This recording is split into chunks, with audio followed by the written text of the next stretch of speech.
NTV time, जनता की बात जनता के साथ। नमस्कार। सड़क सुरक्षा के इतिहास में अक्टूबर 2025 का महीना एक गहरे जख्म की तरह दर्ज हो चुका है। इस एक महीने के भीतर भारत के अलग अलग राज्यों में हुई 3 प्रमुख बस दुर्घटनाओं ने देश को झकझोर कर रख दिया है। इन दर्दनाक हादसों में हमने 49 से ज्यादा यात्रियों को असमय खो दिया और हर मौत ने निजी बसों को असुरक्षित संचालन और सरकारी निगरानी में मौजूद बड़ी कमियों को उजागर कर दिया है। ये सिर्फ दुर्घटना नहीं, ये सिस्टम की विफलता है।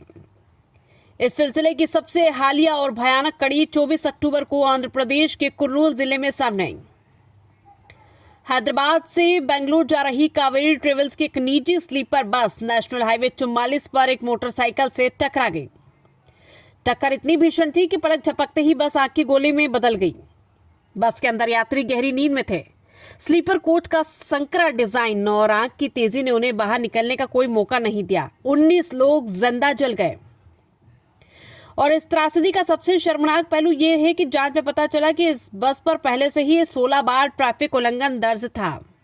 जरा सोचिए, जिस बस को सुरक्षा मानकों पर बार बार फेल होने के कारण सड़क पर नहीं होना चाहिए था, उसी ने 19 मासूमों की जान ले ली।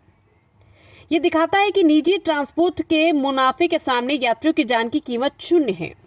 लेकिन ये अकेली घटना नहीं थी। इस महीने की शुरुआत से ही मौत का सिलसिला जारी था।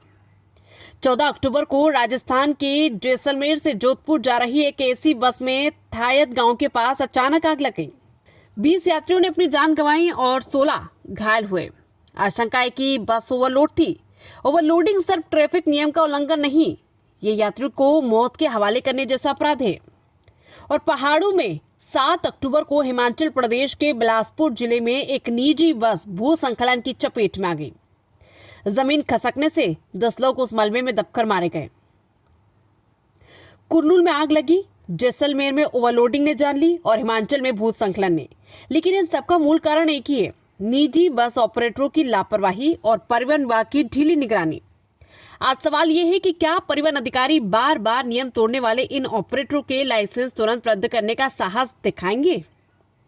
क्या स्लीपर बसों के डिजाइन में अब अग्निशमन उपकरण और इमरजेंसी एग्जिट को अनिवार्य कर इसकी सख्ती से जांच होगी?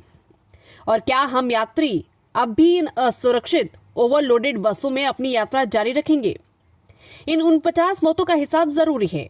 सरकार को तत्काल एक राष्ट्रीय सुरक्षा ऑडिट शुरू करना होगा ताकि सड़क पर दौड़ रही हर बस हर यात्री के जीवन की गारंटी दे सके। ये काला अक्टूबर हमें सिखाता है कि सुरक्षा मानकों से कोई समझौता नहीं हो सकता। समय आ गया है कि इस आपराधिक लापरवाही पर लगाम लगाई जाए।